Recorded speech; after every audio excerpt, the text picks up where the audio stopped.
Baie welkom by vanaand se program Fokus. My naam is Pieter Kloete en my gaste vanaand, ek het 'n splinternuut op ons bank vir Arno Rood. Hy is die operasionele beampte van die Solidariteit se beweging en trust. En dan soos altyd Prof Koos Malan, 'n genoot by Sakeliga. Prof Koos, baie welkom. Goeienaand Pieter, baie dankie. Goeienaand Arno, welkom vir die eerste keer wat jy hier is, Gaaf, en goeienaand luisteraars. Dankie, dis lekker om saam julle in te skakel. Kom ons val sommer by die deur in die huis. Ramaphosa se toespraak die afgelope naweek. Wat maak jy daarvan, Arno?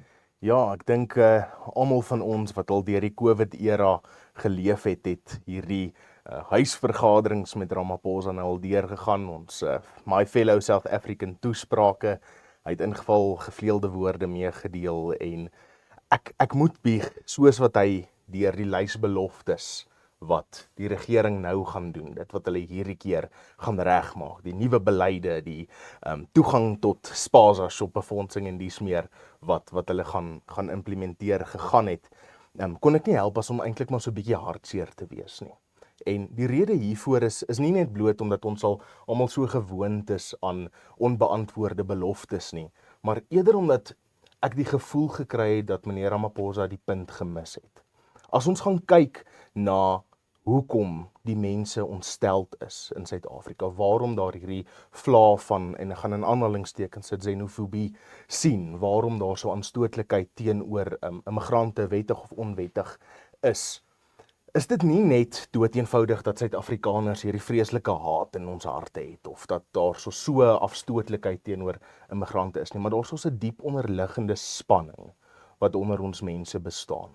En dit is 'n spanning oor toegang tot werke, dis 'n spanning oor toegang tot onderriggeleenthede, dis 'n spanning oor toegang tot hospitale en geneesmiddels en dies meer. Maar soos wat hierdie gedagtes by my opgekom het dit by my vasgelê dat hierdie spanning eintlik ook maar net 'n simptoom van 'n groter uitdaging is. En dat hierdie siekte onderliggend tot dit eintlik maar die beleidsomgewing en politieke omgewing van Suid-Afrika is. Dis beleide wat ons najaag wat spanning sit op toegang tot 'n werk, op toegang tot mediese sorg, op toegang tot skolering. En dat dit eintlik hierdie onsekerheid kweek onder Suid-Afrikaners en hulle soek dan vir 'n sondebok om hierdie op te pen. Dit het my ook toe verder laat dink dat hierdie eintlik iets is wat ons reg oor Afrika sien en dat dalk hierdie simptoom van xenofobie ook van dieselfde siekte afkom as die simptoom dat die mense van die buiteland in elk geval in ons land in die eerste plek is, dat dieselfde siekte wat hierdie veroorsaak, die siekte is wat in Zimbabwe plaasgevind het, wat 'n omgewing geskep het, wat so 'n dryfkrag agter vlugtelinge was, dat hulle nie meer in hulle eie land kon leef nie, dat hulle 'n huis agtergelaat het, en hulle werk as hulle een het agtergelaat het, en hulle taal en hulle kultuur agtergelaat het, om Suid-Afrika toe te kom. En hierdie siekte, onderliggend tot dit, is die politieke siekte, en die beleidssiekte, wat in Suid-Afrika is. Regerings wat goed soos onteiening sonder vergoeding najaag, regerings wat rassewetgewing najaag, regerings wat 'n politieke omgewing kweek wat minderhede vilifiseer en Prof gaan my korrigeer op die taalgebruik daarso waarskynlik, maar wat hulle as vyande uitmaak en as sondebokke uitmaak vir al die kwale. En dit het hulle gedryf na Suid-Afrika toe. En wat my hartseer gemaak het is daarso, ek dink meneer Ramaphosa mis die punt. Dit gaan nie nou oor om net al hierdie pleisters op hierdie siekte te plak nie. Dit gaan oor om eintlik dit gesond te maak. Wat hy moes gedoen het toe hy daar opgestaan het, was nie om te praat oor grensbeheer en dies meer. En dis belangrik. Grensbeheer is belangrik.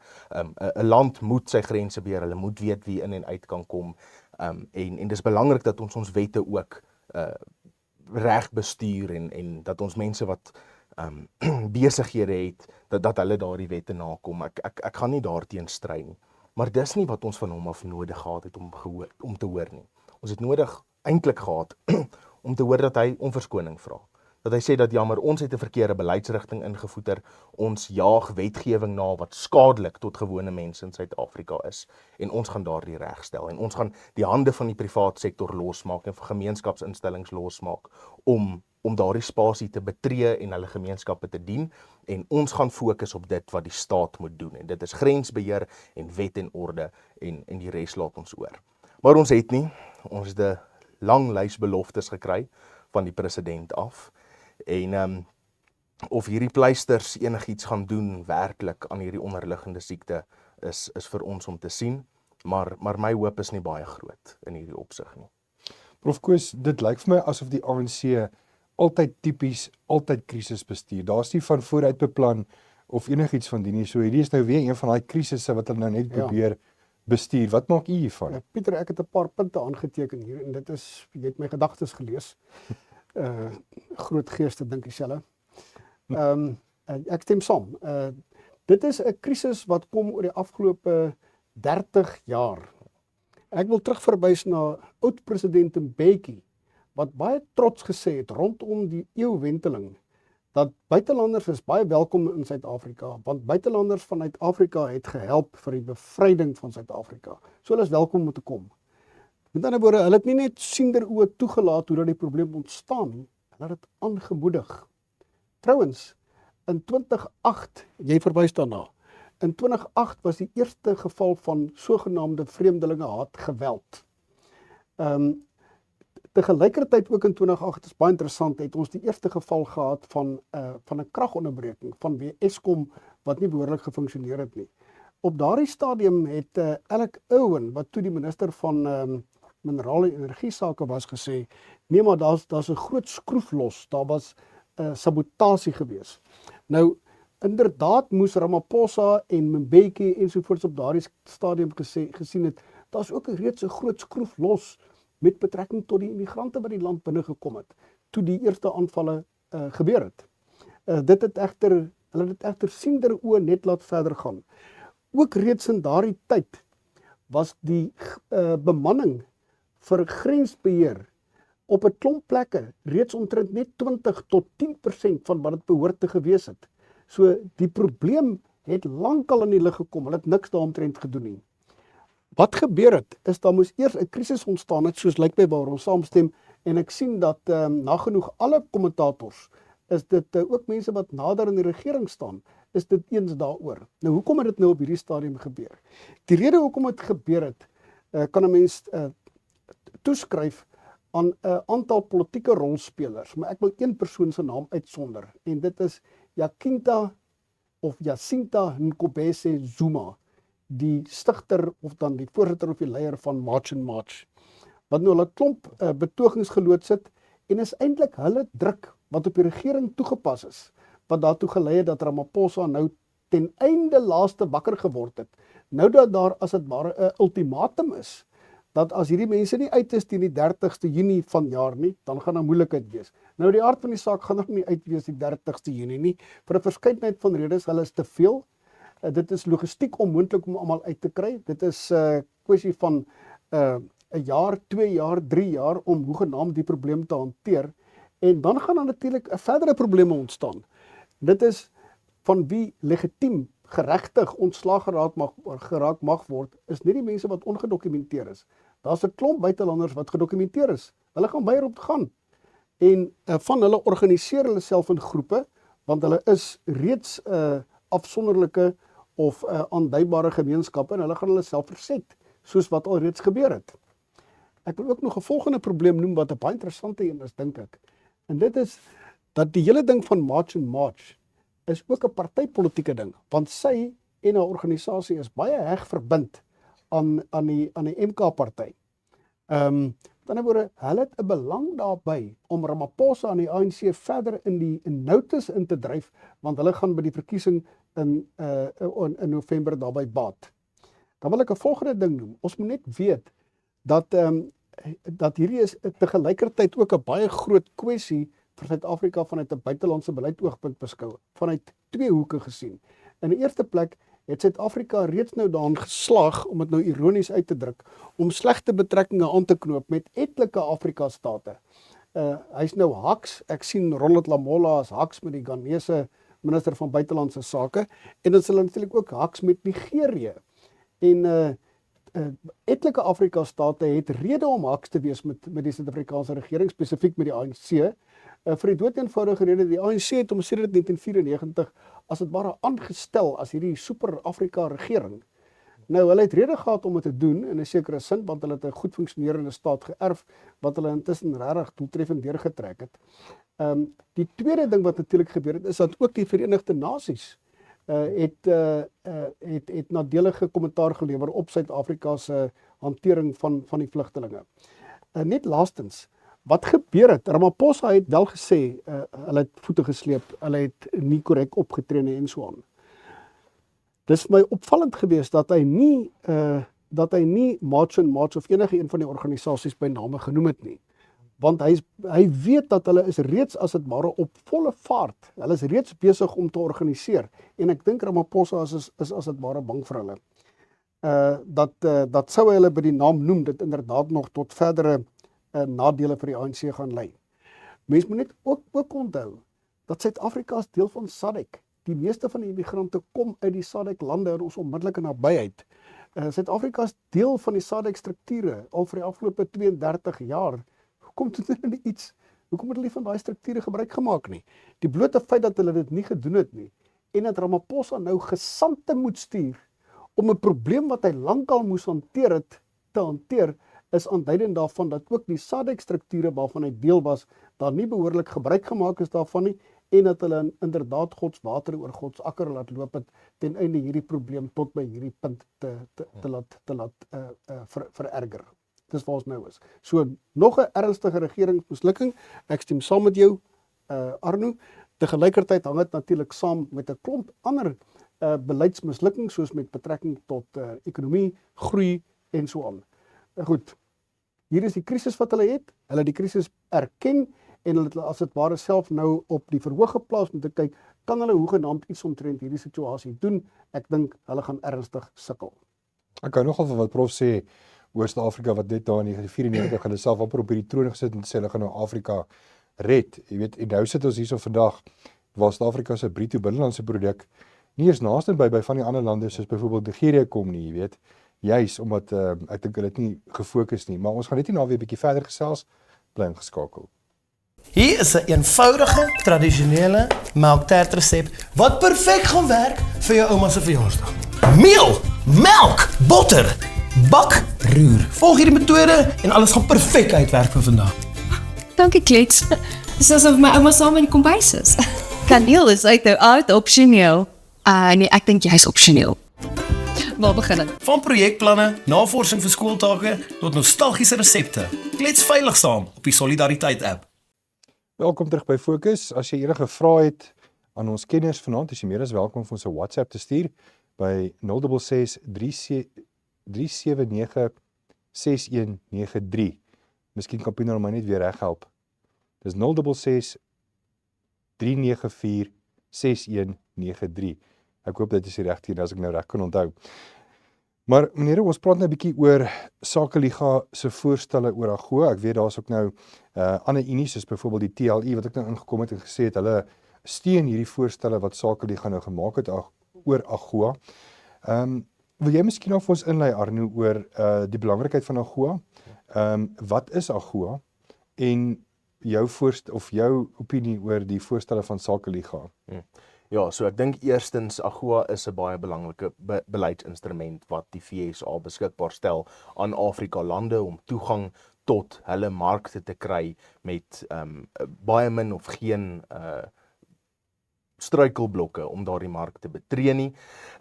Dit is 'n belangrike instrument, dis dalk nie so belangrik soos wat almal dit uitmaak nie, dis nie asof ons hele ekonomie daarvan afhang nie, maar daar is etlike produsente en veral mense in die landbousektor wat groot steun op die vermoë om deur middel van AGOA uit te voer na die FSA toe.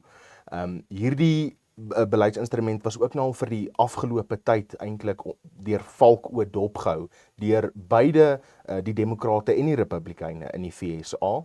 Die druk hierop is nie 'n onlangse ding nie. Inteendeel, tydens die Biden-administrasie reeds was daar al skuwe gewees om Suid-Afrika se betrokkenheid by hierdie handelsooreenkoms te hersien, spesifiek te kyk na wat die elemente is wat nodig is vir 'n land om toegelaat te word hierna en te bepaal of Suid-Afrika nog daaraan voldoen. En die politieke druk wat ons tans sien, spesifiek te midde die Trump-administrasie se sieninge oor Suid-Afrika, plaas AGOA weer drasties in die kollig. Die kwessie is dat hy nie ook die enigste handelkwessie is wat tans in die kollig is nie, maar dat daar selfbestrafende maatreëls ook op die boeke is vir Suid-Afrika indien ons nie hierdie verhoudinge ordentlik kan normaliseer nie. Dan natuurlik Sakeliga se voorstel, dit is regtig innoverend, dis 'n nuwe invalshoek wat Sakeliga na die tafel toe gebring het en ons kan nou 'n bietjie meer in detail ingaan oor wat dit als behels, maar ek dink oorsigtelik wil ek die volgende uitlig.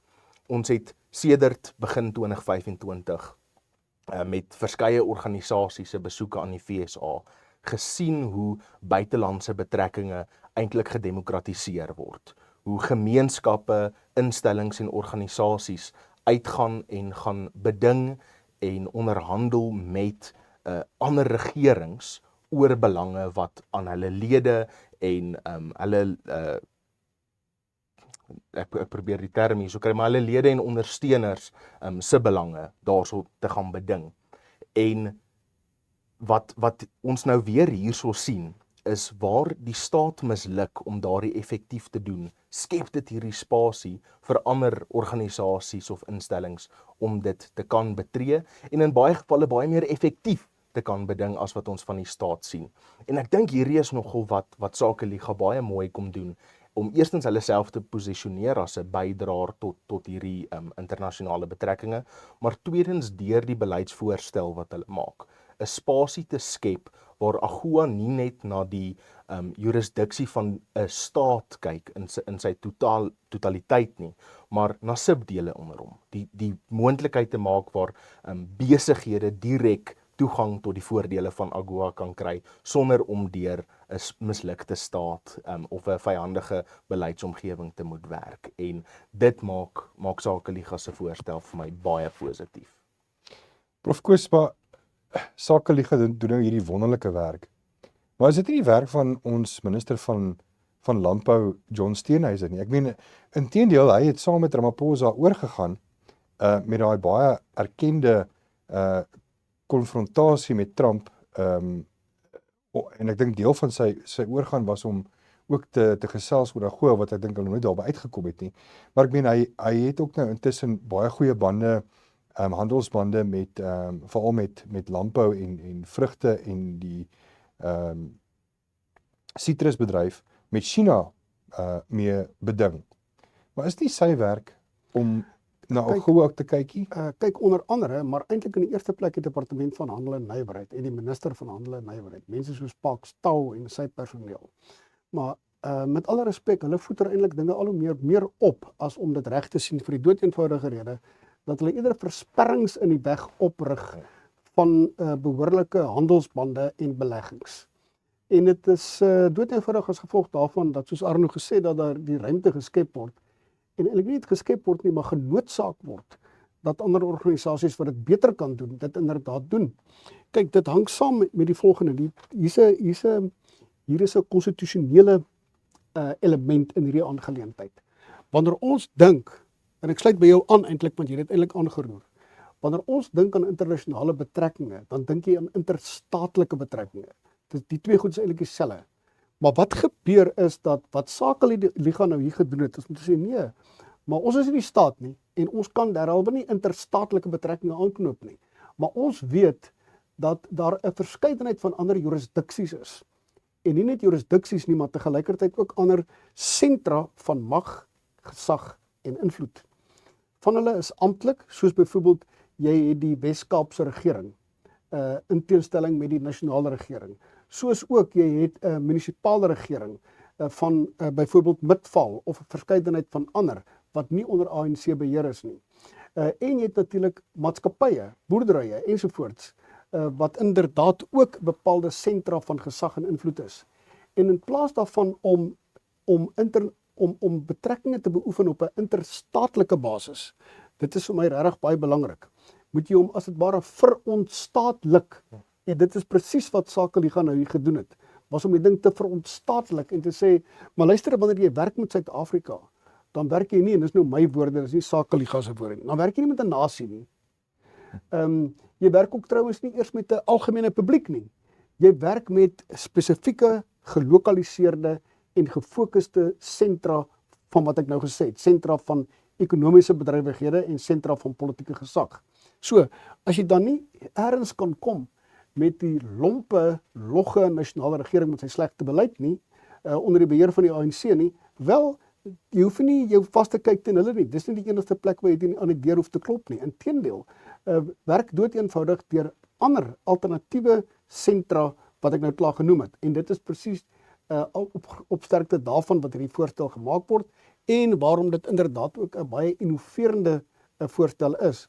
Wat ook interessant is, dis nie net 'n Suid-Afrikaanse ding nie, want die prinsip, die beginsel op sterkte waarvan hierdie ding bedryf word, maak dit eintlik moontlik dat die FSA alle gemeenskappe in Afrika op 'n nie-staatlike grondslag, watter hy ook al wil voorkies, kan laat voordeel trek hieruit, of hulle nou in die DRK's, en of hulle nou in Kenia is, en of hulle nou in Suid-Afrika, of waar ook al is, hy kan dit doen. En volgens die voorstel, en ek het min kennis daarvan, maar is dit blykbaar heel maklik, dit is administratief gesproke heel maklik, vir byvoorbeeld die Verenigde State, of trouwens enige ander staat, wat met dan plaaslike instellings wil handel dryf, om hulle die voordele te laat toekom. Dit is blykbaar eintlik baie maklik, jy hoef nie deur 'n staat te werk nie, jy kan dit inderdaad administratief bewerkstellig, gemaklik, deur met die afsonderlike instellings te werk. So ek dink dit is baie innoverend. Wat ek ook hiervan hou is, jy knoop geen besondere geveg met die ANC, met die ANC aan nie. Jy knoop geen besondere geveg met die regering aan nie. Jy gaan doeteenvoudig net jou gang. Jy vra ook nie, luister, stel asseblief sanksies in teen Ramaphosa of Malema of wat ook al nie. Jy laat dit aan die Amerikaanse regering oor om te doen wat hulle goed dink. Jy werk doeteenvoudig vir die belange wat jy op die hart dra.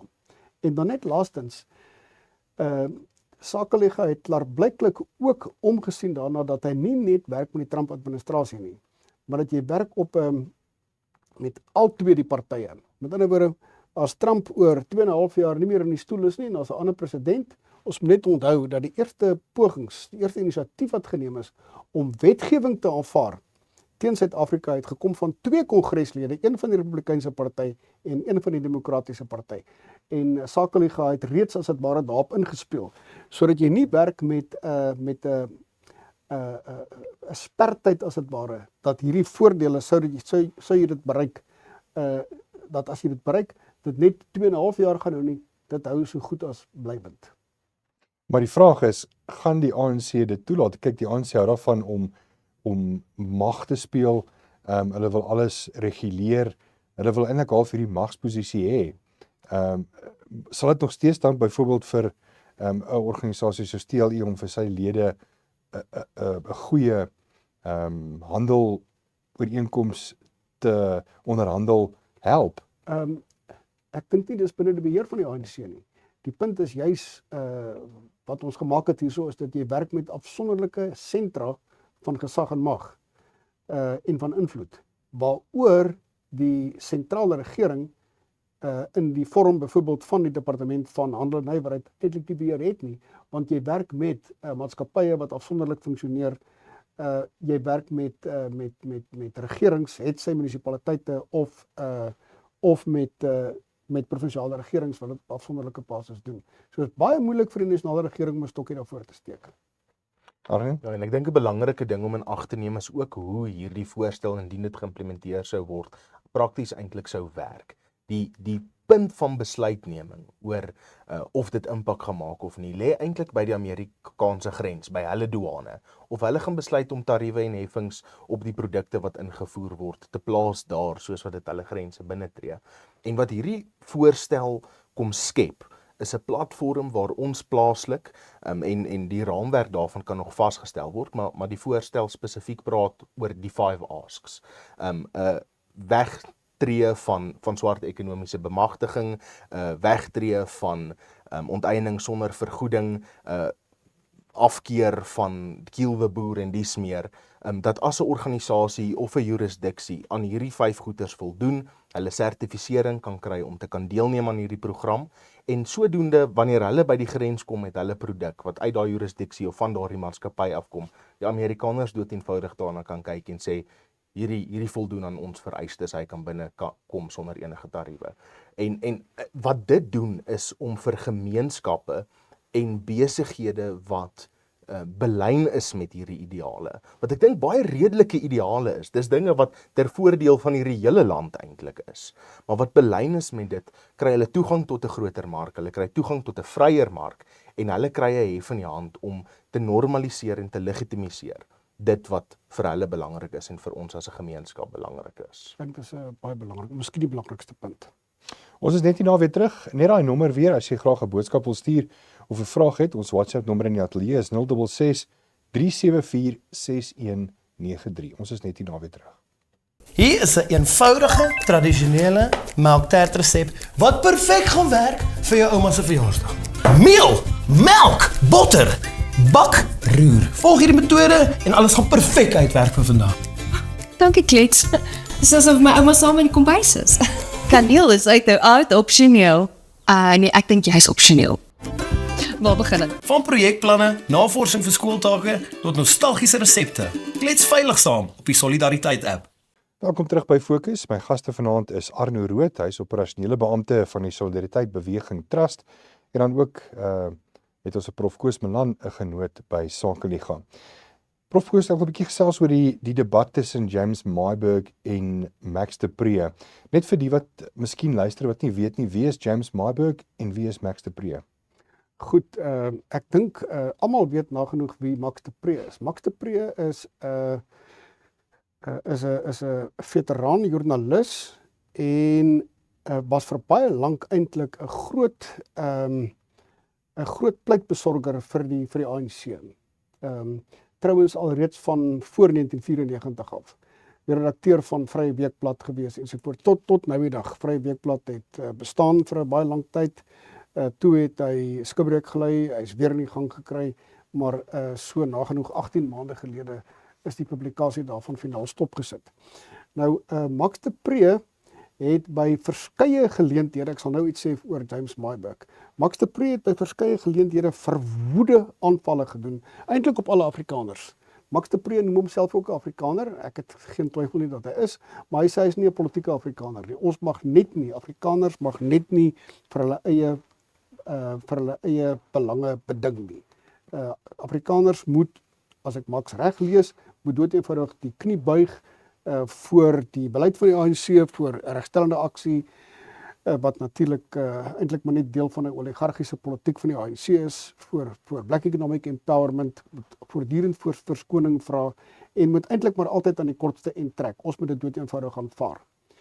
Die vooruitsig van Max de Pre was gewees vanuit sy werklike linksgesinde oogpunt gesien. Hy het homself onder andere ook eers as woke beskryf.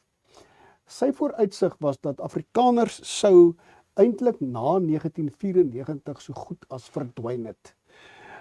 Afrikaners moes verdwyn het as 'n kultuur, vir alles 'n politieke gemeenskap, en moes dood eenvoudig net bestaan het as individue, ongedefinieerd binne 'n groter Suid-Afrika, sonder dat dit 'n spesifieke gemeenskap is met 'n bepaalde kultuur, agtergrond en historiese verwagting.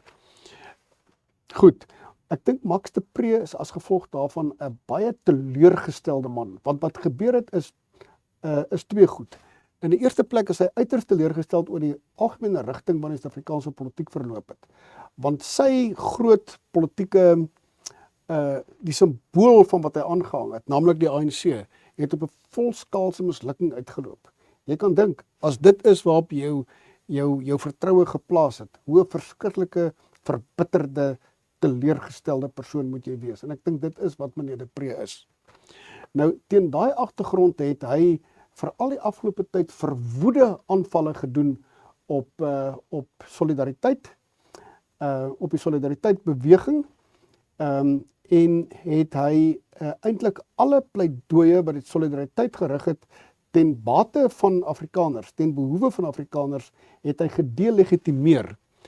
Veral in sy jongste boek, meer bepaald die laaste hoofstuk van sy boek, het hy verwoede aanvalle gedoen op die solidariteitsbeweging.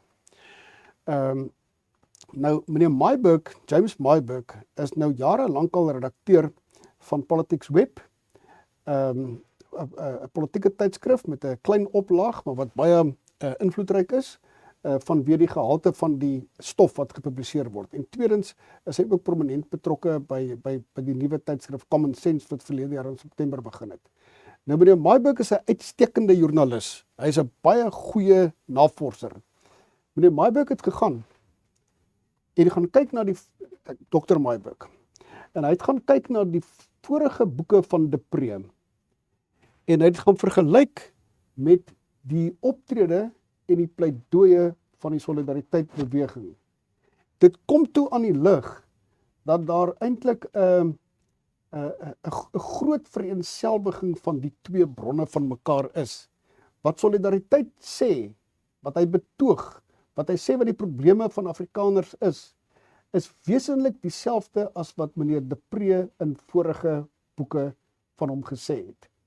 Hy het dit als gaan navors en het dit baie mooi netjies saamgevat in artikels wat in Afrikaans en in Engels verskyn het. Dit het vir De Pre natuurlik 'n enorme verleentheid geplaas, doodeenvoudig omdat dit gewys het dat daar eintlik geen geloofwaardigheid is in die niks anders nie as lasterlike goed wat hy kwyt geraak het teen solidariteit. Lasterlik, ek bedoel wat ek sê, want die suggestie wat gemaak is in sy laaste hoofstuk van sy jongste boek, was eintlik dat solidariteit hom skuldig maak aan iets soortgelyk aan hoogverraad. Die suggestie was, dat behoort eintlik opgetree te word teen hulle vanuit 'n strafregtelike oogpunt. Mense het baie dieselfde gevoel gekry as wat jy gekry het nadat die solidariteit afvaardiging teruggekeer het vanuit die VSA na hulle eerste besoek verlede jaar nie. Want op daardie stadium was daar allerlei dreigemente dat pogings tot intimidasie, dat daar opgetree gaan word teen die afvaardiging wat daar was. Nou goed, in die jongste uitgawe van Rapport, gister se uitgawe, is Max de Pre te hulp gesnel deur Piet Kroukamp. Nou, die artikel is 'n geweldige verdediging vir Max de Pre, maar ek dink in 'n beduidende mate is dit met alle respek aan Piet, ek ken Piet goed, ons twis so nou en dan 'n bietjie op die telefoon en so aan. Maar met alle respek, regtig 'n ondeugdelijke poging. Dis regtig uiters onoortuigend. Al wat dit gebeur het, is dit eintlik aangetoon dat Dr. Myburgh in alle opsigte in die kol is. En alwaar hy geslaag het, waarin Piet geslaag het, is eintlik om te wys hoe geloofwaardig en hoe oortuigend die aan die kaakstelling deur Myburgh van Max de Pre is. Ek hoop van harte, en daarmee het hy natuurlik ook die solidariteitsbeweging eintlik in die gelyk gestel. Nou, ek hoop van harte dat Dr. Myburgh inderdaad ook op hierdie jongste artikel sal reageer. Dis baie belangrik dat dit moet gebeur, want dit kan die rekord as het ware behoorlik stel met betrekking tot die ongeloofwaardigheid en die onbetroubaarheid van die eintlik ver linksgesindes in Afrikaner geleedere wat alle pogings aanwend om 'n legitieme saak wat aangevoer word namens die grootste meerderheid van Afrikaners wat in en rondom die solidariteitsbeweging en dergelike organisasies is, dat dit sal in die gelyk stel dat daai saak wat gestel word deur hierdie mense inderdaad korrek is en dat meneer De Pre en professor Kroukamp inderdaad in die ongelyk is. So ek hoop dat Myburgh volg binnekort op. Ons moet dit regtig dophou, dis belangrik. Ek wil dan afsluit met, ons kan nie anders as om weer te gesels oor die oorlog in Iran en VSA nie, maar ook oor Donald Trump se onderhoud, was dit gisteraand, met Kirsten Welker van NBC News. Ek weet nie of jy vir ons wil begin inlei op hierdie nie, of Prof Koos eerder. Arno? Prof, vat asseblief voor. Goed, Wel kyk, die oorlog duur steeds voort. Dit is steeds 'n baie omstrede kwessie. Trump het die onderhoud gevoer waarna jy verwys, Pieter. Ek dink Trump het betreklik goed gedoen eintlik in die onderhoud. Teen die einde het hy hom vererg. Ek dink hy en sy, die persoon wat die onderhoud gevoer het, Welker, ek dink al twee van hulle het in 'n sekere sin teen die einde van die onderhoud misluk. Trump kon nie daarin slaag om oortuigend te antwoord waarom hy afgewyk het van sy verkiesingsbelofte, waarmee hy 'n meerderheid behaal het dat Amerika nie weer by oorloë gaan betrokke raak nie. Dit het Trump as dit ware in die verleentheid gestel. Ek dink die belangrike ding op hierdie stadium is die volgende. Dit lyk klaarblyklik dat die oorlog voortgaan en dat die verwagtinge wat daar was, asof Iran op die 28ste Februarie totaal en al uitgeslaan is. Ek het al voorheen daarna verwys, asof die kop weg is, die kop is afgesny. Trump sê nou self, die eerste kop is afgesny. Ek dink hy die beeld gebruik ook. En toe groei daar maar net 'n volgende een aan, toe is daar 'n volgende laag. En hy sê hulle het hom ook afgesny, maar daar's nou weer 'n volgende ene. Nou dit is presies wat gebeur as jy jou opponent onderskat, jou vyand onderskat. Dis nou wat hier gebeur het. Ons sien nou dat in Iran is met betrekking tot, alhoewel hy dramaties verswak is, daar's geen twyfel daaroor nie, is hy met betrekking tot alle kwessies eintlik nog volledig in die dispuut, in die konflik. Met betrekking tot Hormuz, dis nie opgelos nie. Met betrekking tot die kernwapen kwessie, die verryking van Iran, dis nog ook steeds 'n kwessie. Daar's geen aanduidings dat die VSA enige vordering maak om die verrykte Iran uit hom uit te kry nie. En natuurlik, die belangrikste ding vir my is dit, die Verenigde State is nog altyd 'n beskermheer van Israel. Daar's goeie redes hoekom dit die geval is. Verskoon dat ek na myself verwys.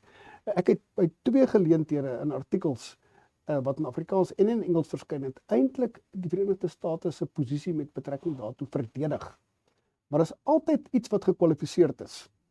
Jy kan nie jou vereenselwig en ondersteuning gee vir 'n bondgenoot in so 'n mate dat jou eie belange later dan daaronder begin lê nie. En dis nou wat hier gebeur het.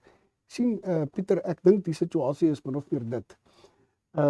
Die belange en die motiewe, die oorlogsoogmerke van Israel aan die een kant teenoor die van die Verenigde State aan die ander kant is verskillend. Meer bepaald nie verskillend nie, dis botsend. Byvoorbeeld, die kern van die saak is Israel wil vir Iran volledig uitgeslaan het tot elke prys, want dit is sy grootste vyand. Iran aan die ander kant het besluit, maar hy gaan al hierdie ander groepe wat hom ondersteun, soos Hezbollah, Hamas, en ek sien nou vandag ook die Houthis wat betrokke geraak het, baie prominent by die geskil, wat nou, ek dink reeds aanvalle begin loods het op die Rooi See, om die vervoer van olie of watter produkte daaruit te bemoeilik of heeltemal af te sny. Nou, die ding is, die VSA wil nou uit hierdie oorlog uitkom. Die oorlog duur nou al vir hom te lank. Die toleransie, die verdraagsaamheid vir 'n oorlog in die Verenigde State, onder andere gegeewe die koste wat daar reeds in die oorlog in is, vir die VSA, die geld wat dit reeds gekos het, en vir die feit dat die ondersteuning vir die oorlog besig is om te taan, is dit baie belangrik vir Trump om uit die ding uit te kom. Daarteenoor sit Iran in die posisie dat hy gaan net aan. Hy kan nie oorgee nie, hy kan nie toegewings maak nie, anders is die hele regime daarmee heen. Nou gaan die Israeliese regering, dis nou Netanyahu, hy wil voortgaan met die oorlog, want hy wil alles in sy vermoë doen ten einde Iran uit te slaan.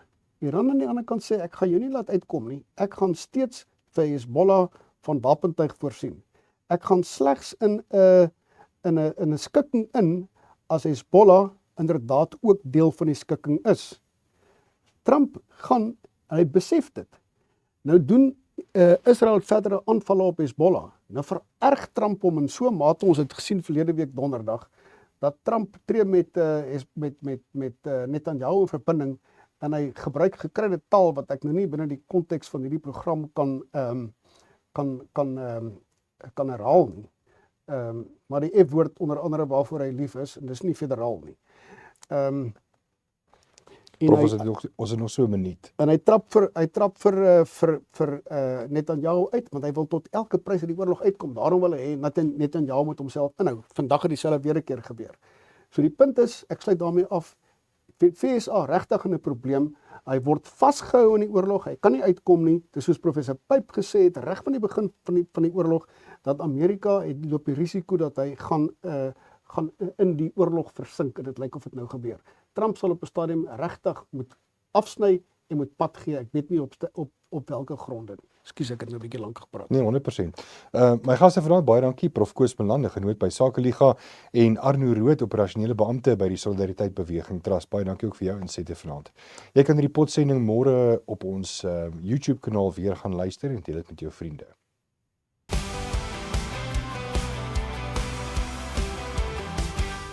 Hier is 'n eenvoudige, tradisionele melktertresep wat perfek gaan werk vir jou ouma se verjaarsdag.